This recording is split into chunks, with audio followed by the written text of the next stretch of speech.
What's going on, guys? It's your boy Motorman Dan, and today we're going to be going over Bloons Tower Defense 6 in our How Tower Defense Game rating is this tower defense game. And on Bloons Tower Defense 6, it's going to be very similar to a lot of the Bloons in the franchise. This is the most recent, biggest one.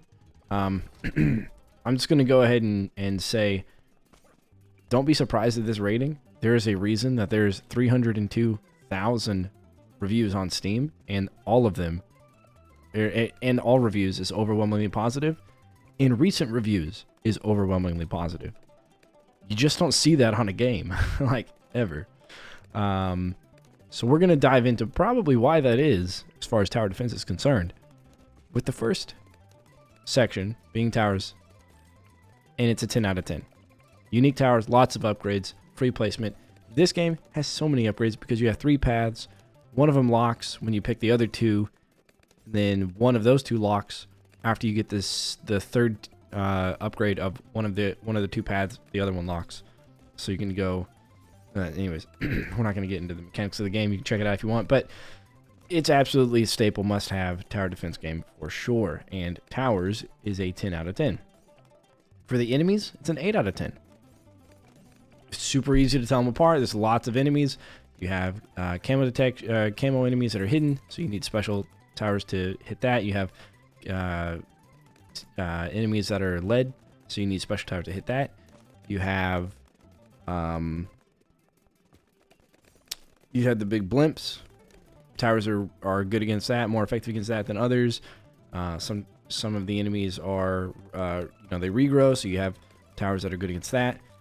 But you don't have any enemies with abilities. They're just balloons, unless you're talking about bosses, but bosses is their own thing. But there's no balloons that go past your towers, skip the track or anything like that. So while that is in other tower defense games, it's not quite in this one. Therefore they get an 8 out of 10, not a 10 out of 10 for how unique enemies generally are in tower defense games. Okay, for progression, 10 out of 10. This is one of the best progression modes there ever is in a tower defense game. You have a map, you've got ribbons. Each ribbon indicates a different completion, so you complete it on different difficulties, and difficulties have their own like sub modifiers. Some people would say there's too much progression in the game, but there is definitely a really good amount of progression. For special enemies, you got bosses. There's no other unique enemies, kind of as I said before, but you have bosses, and the bosses are just absolutely great. And the music that comes along with the bosses is an absolute banger. Music, definitely stuff that I listen to outside of the game, which is how good it is. But music's not a part of this.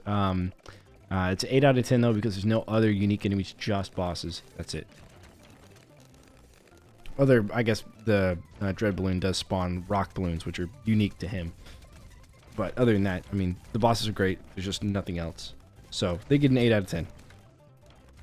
For resource, 10 out of 10.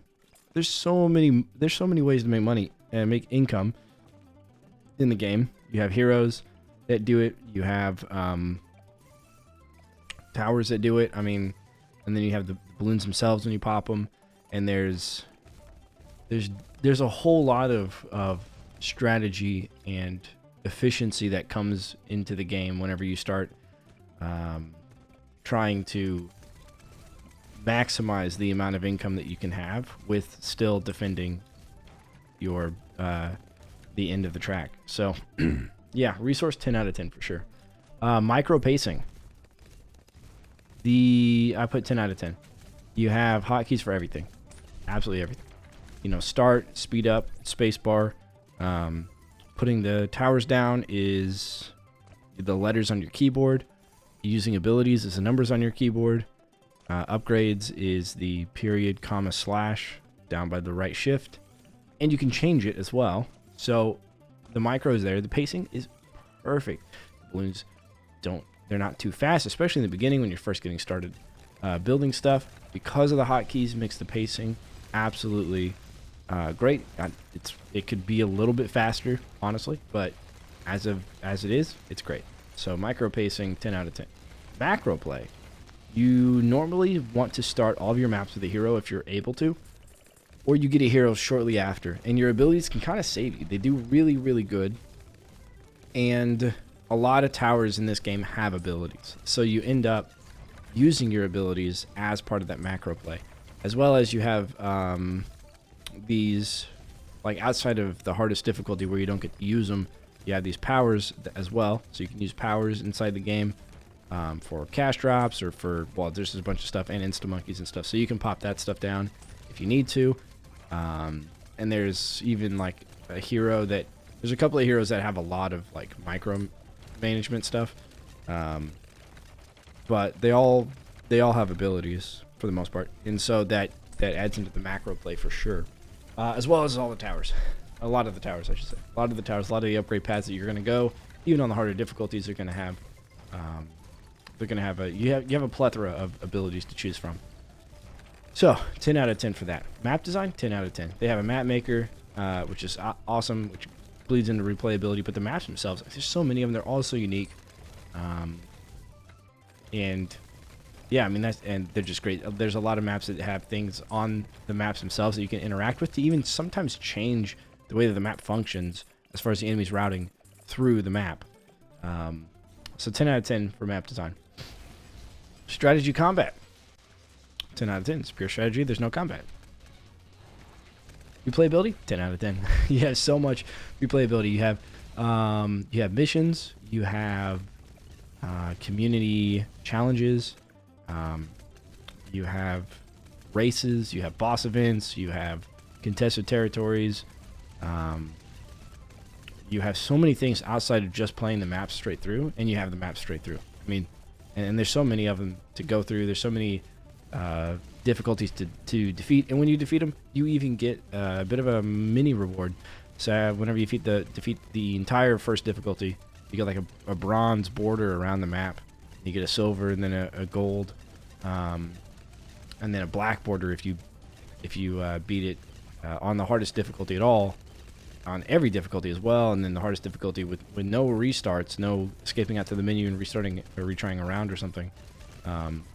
So the hardest of the hardest get the black border, which is really cool. So yeah, replayability, there's tons of reasons to replay it, and it's definitely there.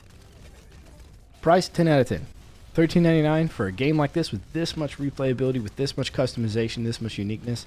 Definitely underpriced. This should be a $20 game, but I get it. Their demographic may be a little bit on the younger side, so they want to make sure that their barrier of entry for the price is worth the purchase. In which case, they do have some microtransactions that people enjoy. As you can see here in this video, we have ×2 cash on because why not? You know, I'm not a hardcore gamer necessarily, and it just makes it easier. It makes life easier to do it. But anyways, there's other microtransactions as well. There's like packs for cool avatars and stuff like that that don't have anything to do with the game other than just a cosmetic thing for your account. And I guess that kind of goes into the replayability part as well, is that you have an account that has levels. It's completely arbitrary, but it's there. So yeah, 10 out of 10, which takes this game, Bloons Tower Defense 6, transcendent past our highest tier, which is S, and takes it up to the God tier, but I don't have a God tier. So Bloons Tower Defense 6, 106 out of 100 score, makes it go all the way to the top of the S tier. That being said, guys, let me know what you think about Bloons Tower Defense 6 in the comments below. If you have, if you want to talk about anything about Bloons, let me know in the comments. If you know anything about it that I skipped over, just let me know. And I will, oh yeah, and also don't forget to leave a like, comment, subscribe, and I'll catch you on the flip side. Deuces.